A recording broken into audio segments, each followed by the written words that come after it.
택배기사들이 표준계약서 작성 등 단체 교섭을 요구하며 택배 분류 작업을 중단하는 단체 행동에 들어갔습니다. 민주당 광주시장 후보 경선이 일주일 앞으로 다가옴에 따라 광주 MBC는 경선 후보 3명의 공약과 자질을 검증하는 시간을 마련했습니다. 오늘은 첫 순서로 양양자 예비후보입니다. 민주당 전남지사 경선에 나선 예비후보들은 공개 지지선언과 새 과시 등 막판 치열한 기싸움을 펼치고 있습니다. 올해 광주 인권상 수상자로 스리랑카 인권활동가인 난다나 마타툰가 신부가 선정됐습니다. 여러분 안녕하십니까? CJ 대한통운 택배기사들이 노조를 만들었다 단체로 계약 해지 통보를 받았던 내용 올해 초 보도해드렸는데요. 갈등이 지속되면서 광주 지역 택배노조가 오늘부터 단체 행동에 들어갔습니다. 정부에서 인정한 택배노조를 사측이 받아들이지 않으면서 시위가 전국적으로 확산되고 있습니다. 보도에 송정근 기자입니다. 컨베이어 벨트에 놓인 택배 상자들을 택배기사가 아닌 긴급 투입된 아르바이트생들이 분류합니다. 같은 시각 택배기사들은 단체 행동에 나섰습니다. 단체 교섭에 응해달라는 노조의 요구를 대리점주들이 지속적으로 거부하자 그동안 부당하다고 지적해온 택배 분류 작업을 단체로 중단한 겁니다. 택배업계의 노사 갈등은 올해 초부터였습니다. 노조를 만든 CJ 대한통운 택배기사들은 임금도 받지 못하는 분류 작업 투입과 표준계약서 없는 현실 등을 개선하라고 요구했지만 오히려 대리점에서 계약 해지 통보를 받았습니다. CJ 대한통운이 대리점과 택배노조의 갈등을 중재하며 집단 계약 해지 사태는 수습됐지만 단체 교섭을 거부하는 대리점주들 때문에 갈등은 지속되고 있습니다. 대리점주들은 더욱이 택배노조를 인정할 수 없다며 행정소송에 나섰고 실질적으로 협상을 해야 할 CJ 대한통운도 대리점과 택배기사 간의 일이라며 대응을 피하고 있는 상황입니다. 이런 가운데 경주에서도 비슷한 갈등으로 택배노조가 부분 파업에 들어가는 등 갈등은 전국적으로 확산되고 있습니다. 요구안들이 이루어지기 위해서는 원청인 CJ 대한통운과의 단체 교섭이 이루어져야 되기 때문에 계속적으로 단체 교섭이 이루어질 때까지 CJ 대한통운 단체 교섭을 요청할 상황입니다. 정부가 택배기사들이 노조를 만들 수 있도록 인정했는데도 특수형태 고용자인 택배기사들은 여전히 노동자로 인정받지 못하고 있습니다. MBC 뉴스 송정근입니다.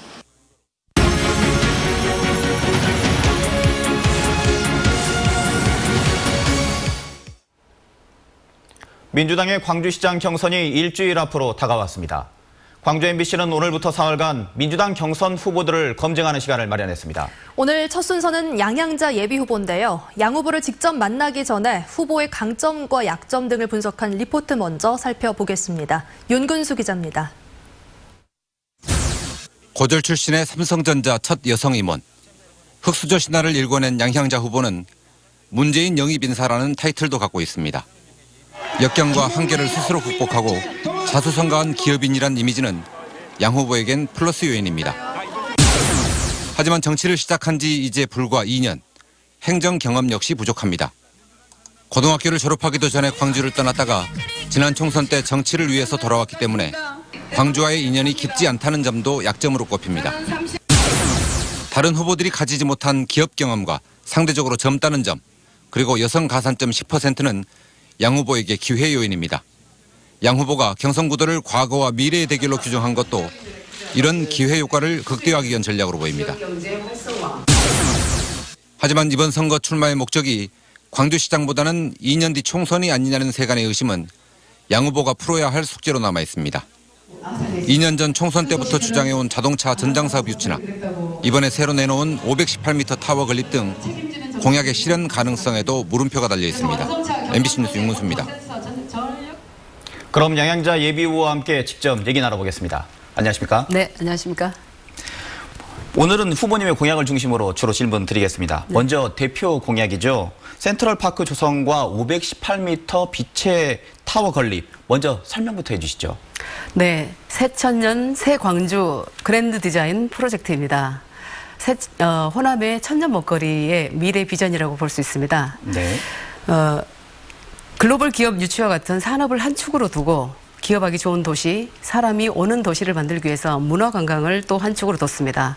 여의도의 5배에 달하는 30만 평의 기하 부지에 뉴욕 센트럴파크와 같은 광주 센트럴파크를 만들고 518m의 빛의 타워를 만들어서 빛고울 광주가 빛을 찾는 그런 프로젝트가 되겠습니다. 518m에는 5.18의 가치, 419m는 4.19의 가치, 315m에는 3.15의 가치를 담고 민주화, 네. 인권, 평화의 광주의 브랜드를 세계화시키자는 것입니다. 네. 네, 5.18 랜드마크라면 국립아시아문화전당이 있고요. 그리고 또 1년에 350만 명 넘게 찾는 국립공원 무등산도 있지 않습니까? 그런데 이걸로는 부족하다고 생각하시는 겁니까? 네, 여전히 광주 시민들은 광주에 오면 랜드마크가 없다, 네. 또 수익 모델이 없다, 이런 말씀을 많이 하십니다. 네. 우리 전남에는 정말 천혜 자원들이 있는 관광지들이 있습니다. 그럼에도 광주는 그 문화 허브로서의 역할을 전혀 못하고 있다는 말씀을 많이 하시고요. 실제로 아시아 문화전당 같은 경우는 노력해 주신 분들이 많음에도 불구하고 아직까지 거대한 무덤이라는 오명에서 벗어나지 못하고 있습니다. 또한 무등산은 그냥 왔다만 가는 그런 수익 모델이 없는 정말 관광지라고 말씀들을 많이 하시고, 네. 이 그랜드 디자인 하는 이 광주 센트럴파크와 518m의 빛의 타워와 함께 아시아 문화전당 그리고 무등산과 함께 시너지를 낼 수 있는 그런 랜드마크가 되겠습니다. 그런데 이게 재원 마련이 관건 아니겠습니까? 네. 어떤 계획 갖고 계신가요? 광주 센트럴파크와 518m의 빛의 타워를 만드는데 전문가 추산 1조 4천억 원이 들어간다고 보고 있습니다. 네. 아시다시피 부산은 부산항 미래 비전으로 문재인 대통령께서 20조를 투자를 계획하고 있습니다. 네. 저는 이 광주 센트럴파크 518m 빛의 타워를 랜드마크로 하는 그야말로 광주 전남 전체의 그랜드 디자인 프로젝트에 1조 4천이 아닌 14조를 저는 국비를 취득할 수 있습니다. 네. 문재인 직접 영입 인사 후보인 양양자만이 가능하다고 생각합니다. 네, 그런데 양 후보님의 공약이 실현되기 위해서는 기아자동차 광주 공장을 옮겨야만 실현 가능한 그렇습니다. 내용 아닙니까? 네. 그런데 이 기업에 관련된 내용인데 사전 검토나 조율 부분은 좀 어떻게 진행이 됐습니까? 네, 많은 분들하고 이야기를 나누었고요. 실제로 시장이 마음대로 할 수 있는 일은 없습니다. 네. 그러나 아시다시피 캘리포니아에 있는 테슬라 공장은 15년 됐는데도 이미 노후화를 얘기를 하고 있습니다. 네. 그런데 광주의 심장에 있는 기아 자동차는 50년이 넘었습니다. 네. 그리고 생산 라인을 현대화해야 된다는 목소리가 2009년 이전부터 나오고 있습니다. 그리고 현대 기아 자동차는 호남의 대표 기업으로 정말 우리 호남이 노력해서 함께 노력해서 글로벌 기업으로 성장을 시켜야 됩니다. 그러려면 빅그린 산단으로 이전을 해서 미래 친환경 자동차로의 산업 재편을 도와줘야 한다고 생각을 합니다. 네, 알겠습니다. 이번에는 광주 전남 현안입니다. 네. 광주 군공항 이전이나 한전공대 설립 문제, 광주의 이익도 챙겨야 하고 이게 전남과의 상생도 필요해 보입니다. 네. 어떻게 풀어나갈 계획이십니까?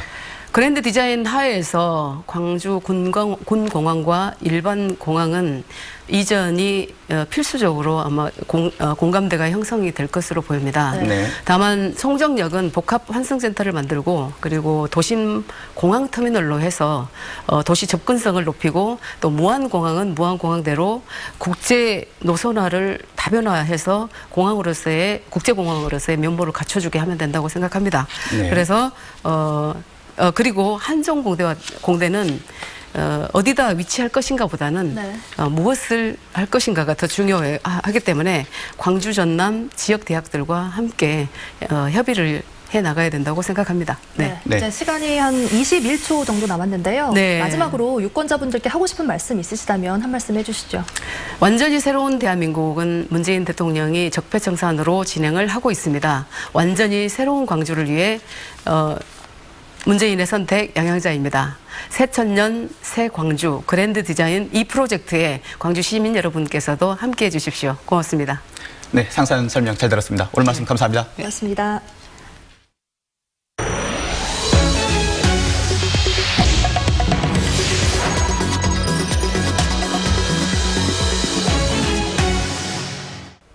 전두환 정권 당시 청와대에서 일한 경력을 놓고 광주시장 예비후보들이 공방전을 벌이고 있습니다.